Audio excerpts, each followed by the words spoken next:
Oi, tudo bem? Hoje eu quero compartilhar com vocês qual foi a minha reação com o diagnóstico.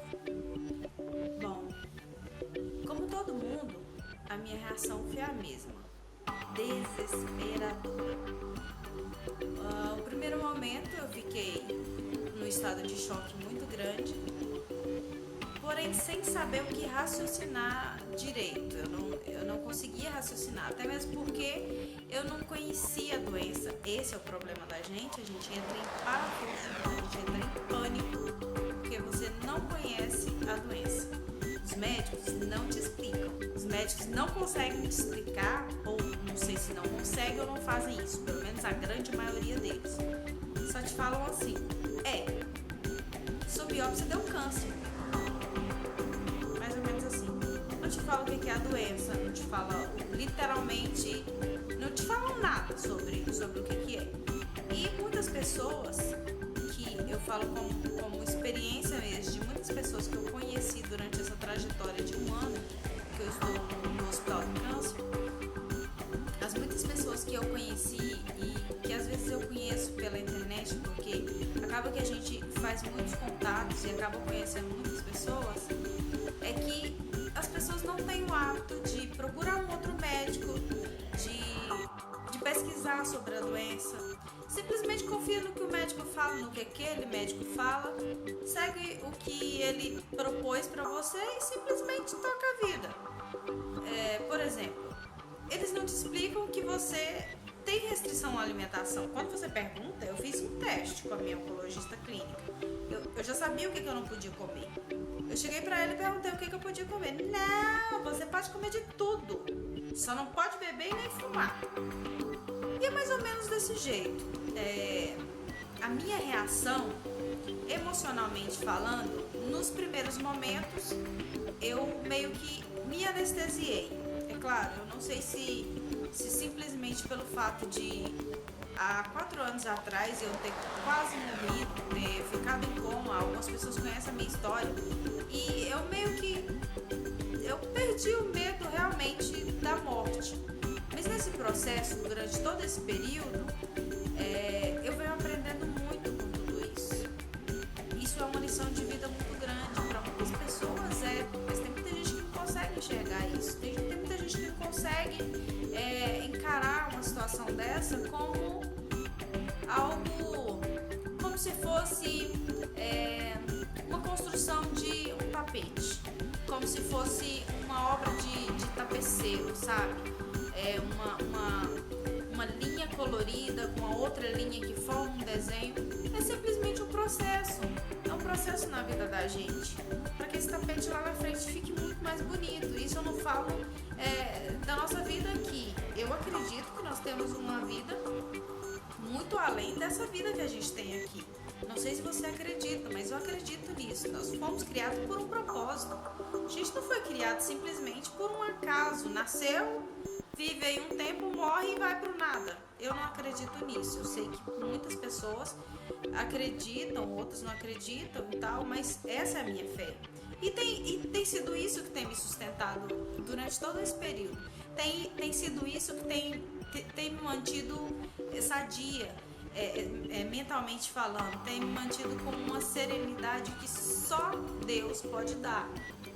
Deixar o coração da gente tranquilizado. Bom, como eu estava falando, quanto à minha reação nos primeiros momentos, eu fiquei um pouco anestesiada. Confesso que nos primeiros meses eu estava seguindo somente o que os médicos me falavam que eu tinha que fazer. E meu marido começou a pesquisar sobre que tipo de alimentação que era ideal para mim, pra gente e tal. E foi a partir do interesse dele que surgiu o interesse em mim de pesquisar sobre a doença. O que era a doença, como que ela surgia, quais que eram os riscos dela, se eu não cuidasse, qual que eram as chances de metástase e tudo mais.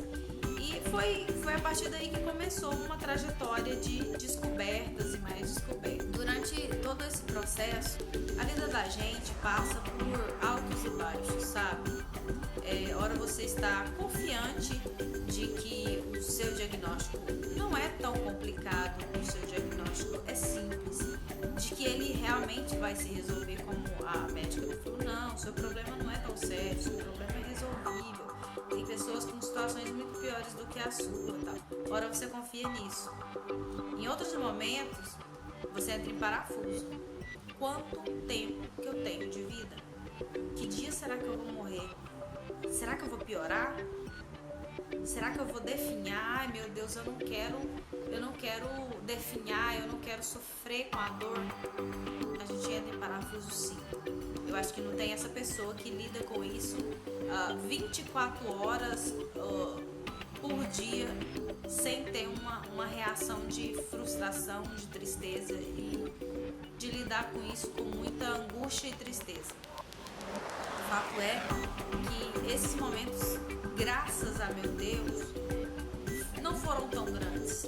Eu falo de um ano de tratamento, de um ano de descoberta da doença. Eu tive poucos e raros momentos de uma recaída, de uma tristeza profunda. E isso coincidia com a quimioterapia.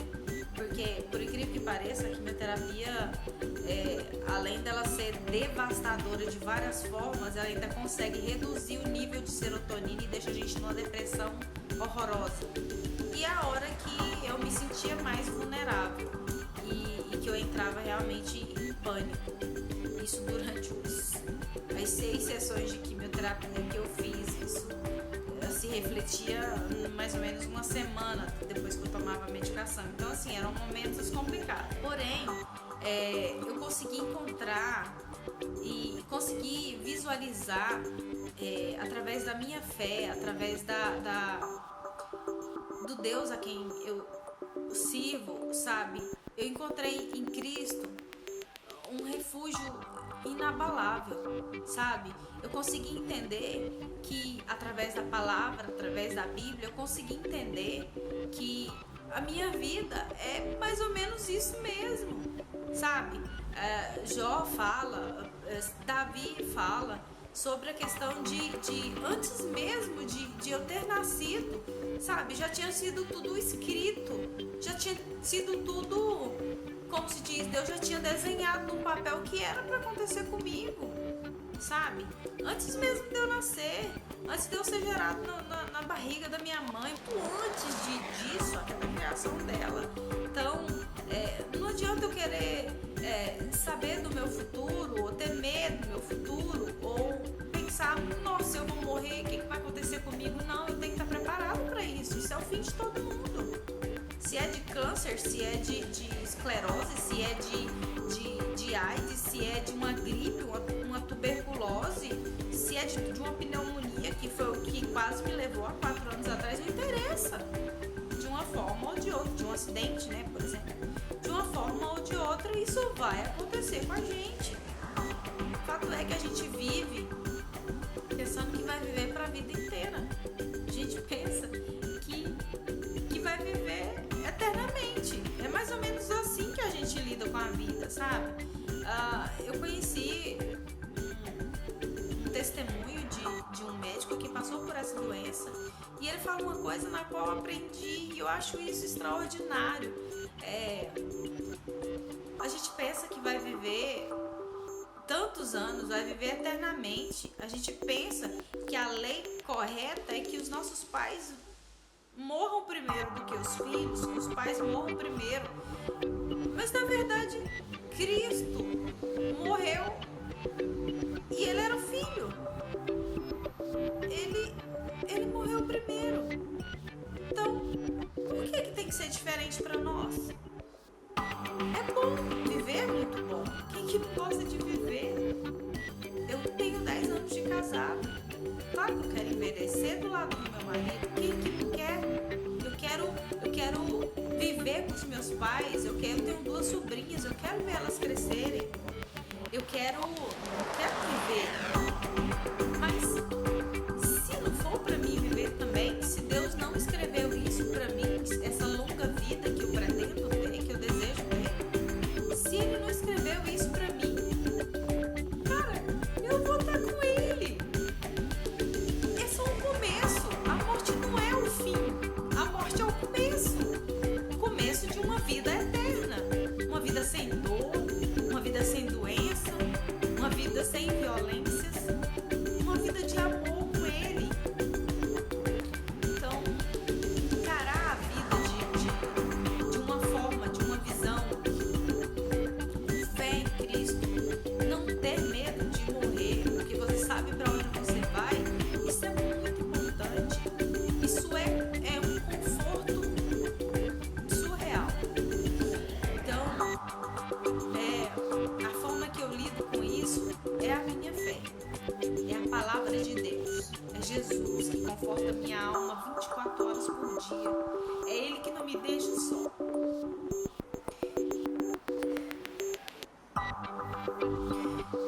É Ele que me ouve. Quando eu tô triste, é Ele que me acalenta. Então, por que temer? Porque eu vou viver pra Ele pra sempre.